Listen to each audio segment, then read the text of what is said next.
चलो दोस्तों, आज हम करेंगे पोलिनोमियल की एंड एक्सरसाइज का 6th क्वेश्चन, जो कि है the digit of the two digit number differ by 3 if the digit are interchanged and the resulting number is added to the original number we get 143.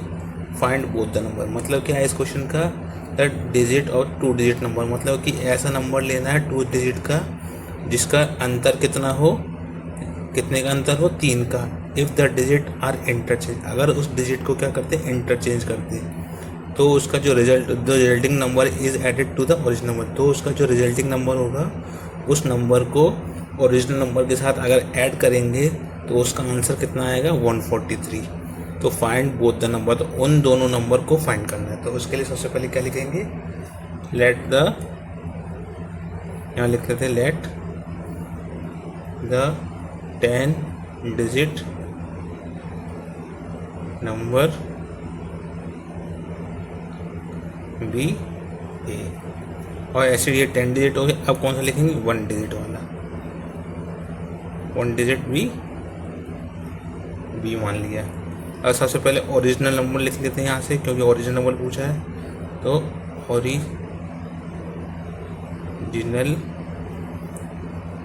Number क्या हो जाएगा, अब इसको interchange कर रहे हैं तो इसमें पहले क्या कर देंगे, 10A, क्योंकि 10 डिजिट था और इसमें क्या थी, 1 डिजिट था. तो 10A हो गया प्लस का B इंटू का 1, क्योंकि इसमें क्या हो रहा था, सेकंड डिजिट को हमने B मान लिया था. तो 10 डिजिट वाली तो इसमें 10 का मल्टीप्लाई कर दिया, ये 1 डिजिट है तो इसमें 1 का मल्टीप्लाई कर दिया. तो अब क्वेश्चन की क्या कह रहा है, यहाँ लिख लेते हैं according to the question to interchanged the digit. तो इसको कैसे लिखेंगे, तो इंटरचेंज करेंगे तो क्या हो जाएगा, 10 के साथ b का मल्टीप्लाई हो जाएगा और प्लस a के साथ में किसका मल्टीप्लाई होगा, 1 का. तो इसकी एक्सप्रेशन क्या बनेगी, 10b प्लस का a. ये इसका बन गया. अब इसके लिए क्या है, ये तो इक्वेशन बन गई. अब केस ए ले लेते हैं, फर्स्ट केस मान लेते हैं. तो फर्स्ट केस में क्या बोला, अगर इस नंबर को क्या करेंगे, इंटरचेंज करेंगे और जो रिजल्टिंग नंबर आएगा उसमें ओरिजिनल नंबर को ऐड कर देंगे. तो केस 1 में क्या हो गया, तो 10b प्लस का a. ये पहले तो इस नंबर को इंटरचेंज कर लिया तो ये वाला नंबर आ गया. अब इसको क्या कहते हैं, ओरिजिनल नंबर था उसमें ऐड कर देंगे. तो ओरिजिनल नंबर क्या है अपना, ये वाला 10a प्लस का b, इसमें ऐड कर दिया. तो रिजल्ट कितना आया था, वी गेट कितना मिला हम लोगों को, 143 आ गया. अब इसको सॉल्व कर लेंगे तो 11, ये 10a और एक ही है तो 11a हो गया प्लस का 10b और 1, 11b इसका भी हो गया. तो 11b इसका भी आ गया, तो आ गया 143. तो 11 कॉमन ले लिया तो a प्लस का b इक्वल टू का 143. 143 a प्लस का b इक्वल टू का 143 डिवाइडेड बाय 11. तो a प्लस b की वैल्यू कितनी आ गई, इसको इससे डिवाइड करा तो कितना आया, 11 बन जाए 11 और कितना बचा, 14 था ना तो 3 बचा, तो 11 3 जा 33. तो a प्लस b की वैल्यू कितनी आ गई, 13 आ गई. ये अपनी हो गई कौन सी, इक्वेशन 1.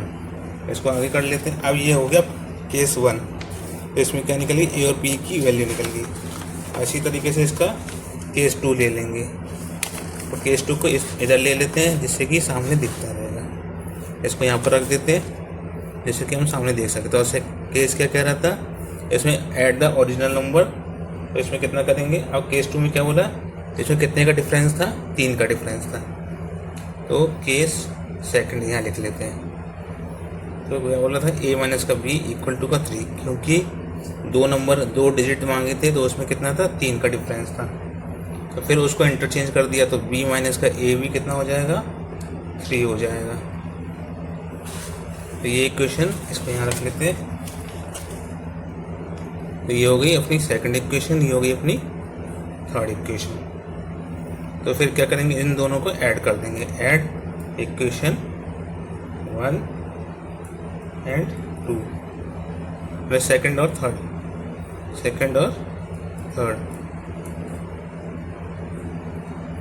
तो इसमें क्या करेंगे,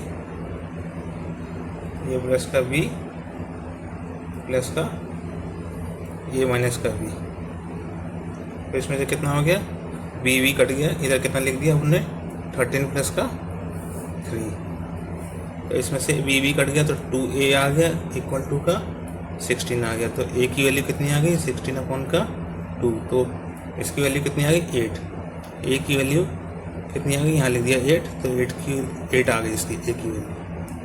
इसके बाद क्या करेंगे, ये a की वैल्यू आ गई तो इसको क्या करेंगे, सब्स्टिट्यूट कर देंगे, सब्स्टिट्यूट a इक्वल टू का 8, तो इन इक्वेशन 1 में, ठीक, तो इसको यहाँ पे लिख दिया। तो फिर यहाँ पे क्या करो, a प्लस का b इक्वल टू का 13, और इसमें क्या a की वैल्यू यहाँ पर रख दो जिससे कि b की वैल्यू निकल जाएगी, तो b इक्वल टू का 13, b इक्वल टू कितना होगा 13 माइनस का 8, तो b की वैल्यू कितनी आ गई 5 आ गई, 13 माइनस 8 कितना होता है 5 होता है। इसी तरीके से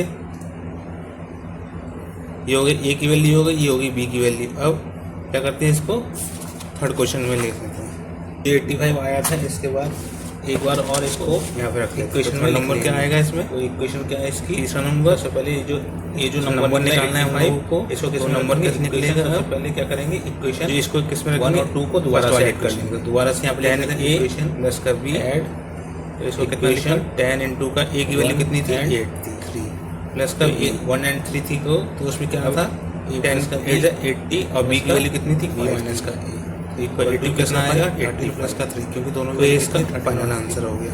तो इससे क्या होगा, a और a कट गया, तो इसमें भी 2b आ गया आंसर, तो 13 प्लस का 3 कितना आ गया 16 आ गया, तो b की वैल्यू कितनी आ गई 16 अपॉन का 2, तो 2 8 जा 16, तो b की वैल्यू कितनी आ गई 8 आ गई, तो ये b की वैल्यू आ गई। इसको दोबारा से क्या करेंगे, सब्स्टिट्यूट कर देंगे, तो उसको भी यहीं पे लिख लेते हैं। तो सब्स्टिट्यूट करने के लिए यहाँ पे लिख लेते हैं, सब्स्टिट्यूट b इक्वल टू का 8 इन इक्वेशन 1, तो a प्लस का 8, क्योंकि b की वैल्यू रख दी यहाँ पे, a प्लस का b था इक्वल टू का, तो माइनस का 13, तब a की वैल्यू कितनी आ गई 13 माइनस का 8, तो a की वैल्यू कितनी आ गई यहाँ पर 5 आ गई, तो ये दो वैल्यू आ गई दोबारा से a और b की। अब ये जो नंबर निकलेगा इसके लिए, जैसे ऊपर नंबर निकला था ये वाला थर्ड वाला 85 निकला था, इसी तरीके से यहाँ पर भी निकाल लेंगे, तो 10a प्लस का b, तो इक्वल टू कितना आएगा 10 इंटू a की वैल्यू कितनी थी 8 थी, तो इसको 2 बार क्यों करवाया, क्योंकि दोनों नंबर को निकालना था, 2 नंबर निकाल लेते और दोनों नंबर क्या करना था इंटरचेंज करके उनका आंसर वेरीफाई करवाना था, इसलिए इनको 2 बार मल्टीप्लाई करा, 2 बार इक्वेशन में रखा, और इस कितने b की वैल्यू कितनी आ गई अपनी यहाँ पर 8 आ गई, तो इसका आंसर कितना आ जाएगा 10 5 50 प्लस का 8, तो 58। लास्ट में क्या लिखेंगे, द पॉसिबल